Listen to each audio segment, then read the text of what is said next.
Day to, ये एक और चार्ट लेकर आया हूँ। डे टू मेरी ये दूसरी वीडियो है जिसमें मैं एक दूसरे चार्ट के ऊपर, मतलब पहला जो चार्ट था क्रिप्टो था वो कोई और क्रिप्टो था, ये दूसरा क्रिप्टो है जिसमें मैं स्मार्ट मनी कॉन्सेप्ट का यूज़ करूँगा और उसमें चार्ट एनालाइज करूँगा और ये वीडियो मैं यूट्यूब पे अपलोड करूँगा।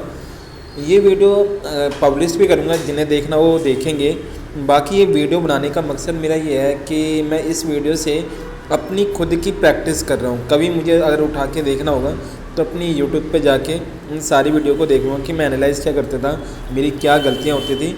इससे पहले वाली अगर आप लोगों ने वीडियो देखा होगा तो उसमें चार्ट हमने परफेक्ट एनालाइज करा था और जहाँ जहाँ से मैंने बताया था जिस लेवल से, उसी लेवल से मार्केट काफ़ी ऊपर गया था।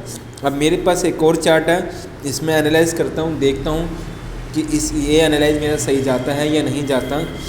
तो चलो इसको मैं एनालाइज करके दिखाता हूँ। सबसे पहले तो मैं आपको बता दूँ कि मैं अपनी वीडियो में, पहली वीडियो में आपको बताया था एक्सटर्नल लिक्विडिटी और इंटरनल लिक्विडिटी। तो एक्सटर्नल लिक्विडिटी देखा जाए तो एक रेंज बनाता था, तो यहाँ पे जो रेंज है वो एक ये रेंज है और एक यहाँ पे ये रेंज है। इस रेंज के बीच में जो भी लिक्विडिटी पुल आएंगे या फेयर वैल्यू गैप आएंगे, ऑर्डर ब्लॉक आएंगे या स्विंग हाई आएगा, उन सबको मैं लिक्विडिटी पुल कहूँगा, इंटरनल लिक्विडिटी कहूँगा। यानी कि मार्केट जो है, प्राइस जो है उस लिक्विडिटी को हंड करने जाएगा, वहाँ तक प्राइस जाएगा। तो लगभग मैंने क्या करा, इस रेंज का, यहाँ से लेकर इस रेंज का मैंने 50% निकाला, जो कि ये निकल कर आ रहा है जहाँ पे मैंने लिखा है डेली और ये डॉट डॉट लाइन है, इस रेंज का 50% है। ये डॉट डॉट क्या है, ये एक छोटी सी रेंज जो ये नीचे से अप ट्रेंड जो जा रही है उस ट्रेंड का ये 50% मैंने मार्क करा है और उसका ये 50% है, उस रेंज का, इस छोटी सी रेंज का 50% है। जो मेरे दिमाग में जो थिंकिंग चल रही है, मुझे मालूम है कि चाहे अगर इसमें अगर गिरना होगा, यानी कि इस नमो को, जो ये चार्ट है नमो का, अगर इस कॉइन को अगर गिरना होगा तो वो कम से कम इस डेली, यानी कि इस बड़ी वाली रेंज के 50% से ही रीटेस्ट करके नीचे की तरफ आएगा, बैरिश होगा। अभी आप देख सकते हो कि यहाँ पे है, एक मैंने फेयर वैल्यू गैप मार्क करा था पहले ही, कल के दिन, आज 2 अप्रैल है, मैंने 1 अप्रैल को इसमें मार्क करा था और उसका ये फेयर वैल्यू गैप था, वहाँ से तो ये गिर गया। मगर अभी भी टारगेट बाकी है। अभी क्या टारगेट बाकी है, कम से कम इस 50% पे आएगा, यहाँ से रिटेस्ट करके नीचे की तरफ आएगा। अगर आना हुआ, नहीं आना हुआ तो वो ऊपर की तरफ इस वाली लिक्विडिटी को, एक्सटर्नल लिक्विडिटी को खाने के लिए जाएगा, हंट करने के लिए जाएगा। तो मार्केट कम से कम इस 50% पे आना चाहिए, ये मेरी थिंकिंग थी। तो उसी हिसाब से मैंने कुछ मार्क कर रखे हैं जो मेरे दिमाग में चल रहा है कि इस 50% तक आएगा।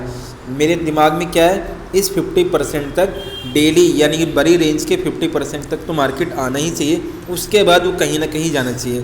तो हम इसमें क्या है, अभी फ़िलहाल के लिए जो मेरा ऑर्डर फ्लो है वो बुलिश है, यानी कि मैं इसमें अगर जो ट्रेड बनाऊंगा वो बाई साइड की बनाऊंगा।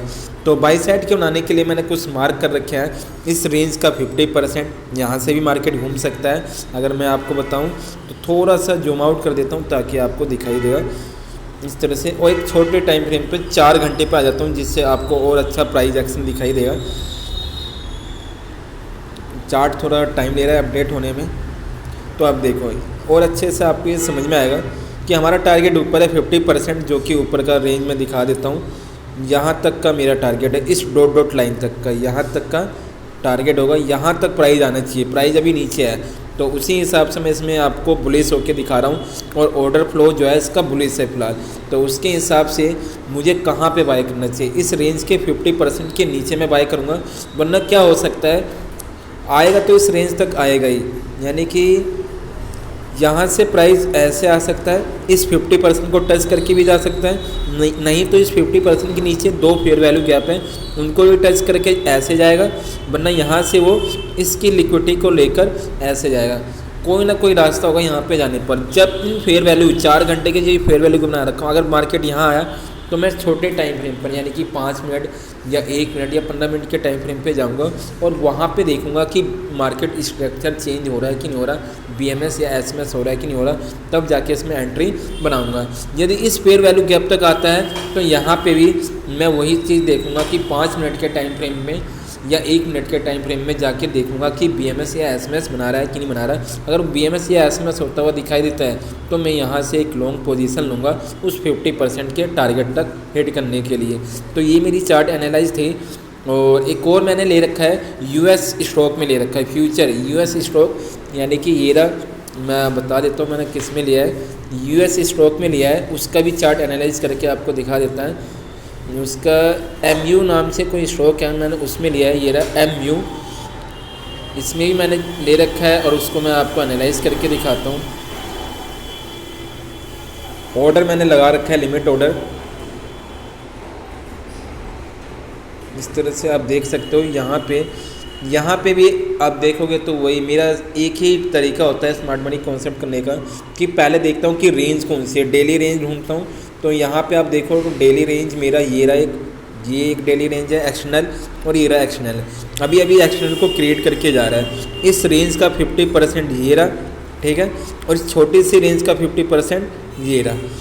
अब मुझे मालूम है कि इस रेंज का 50% अगर मार्केट को रीटेस्ट करना है, यानी कि बेरिश जाना है, अगर गिरना है तो इस 50% तक तो आएगा ही। जैसे अभी बताया उस चार्ट में, मैंने नमो के चार्ट में ऐसे MU स्टॉक है, अमेरिका का कोई स्टॉक है, उस स्टॉक की बात करूँ तो यहाँ पे भी ये 50% तो आएगा ही आएगा। दोनों में सेटअप सेम है, यहाँ तक तो आना ही चाहिए, यहाँ तक आएगा। तो उसके लिए क्या करना होगा, उस रेंज का मैंने क्या करा, 50% निकाल लिया और मैंने फेयर वैल्यू गैप, यानी कि यहाँ पर मैंने 4 घंटे का या 1 घंटे का फेयर वैल्यू गैप से ये बना रखा है मैंने। अभी आपको मैं दिखाता हूँ ये fair value gap. 1 minute, chart update हो रहा है, ये चार्ट अपडेट हो गई। 4 घंटे का फेयर वैल्यू गैप है। तो यहाँ पे भी मैंने क्या कर रखा है, लिमिट ऑर्डर लगा रखा है। अब यहाँ पे मैंने लिमिट ऑर्डर क्यों लगा दिया, यहाँ पे मैंने वेट क्यों नहीं करा है मार्केट स्ट्रक्चर चेंज होने का, क्योंकि यहाँ पे जो एसएल होगा ये मेरा बिल्कुल इस लो तक होगा। तो यहाँ से मैंने एक लगा दिया, डायरेक्ट लिमिट ऑर्डर लगा दिया। अभी ऑर्डर भी दिखा दूंगा। यहाँ पे मैंने लिमिट ऑर्डर लगा रखा है कि यहाँ से प्राइस रिटेस्ट करके ऐसे आएगा और इस तरह से वो इस टारगेट के लिए जाएगा। इस तरह से मेरी थिंकिंग है, मेरी सोच है। और हो सके तो यहाँ पे मैं छोटे टाइम फ्रेम में BMS या SMS होते हुए देखना चाहूँगा और तब जाके और अच्छा कंफर्म हो जाऊँगा। और इसमें मेरा 90 रुपये का लॉस होगा। मैंने लगा रखा है ऑर्डर, वो ऑर्डर दिखा देता हूँ फ़िलहाल आपको। तो ये चार्ट अपडेट हो गया है, मैं आपको ऑर्डर दिखा देता हूँ। ये देखो मेरा ऑर्डर है कि मैंने ले रखा है 332 पे मैंने लगा रखा है ऑर्डर। यहाँ पे देखोगे तो ये मेरा लिमिट ऑर्डर है बाई साइड की 332 पे।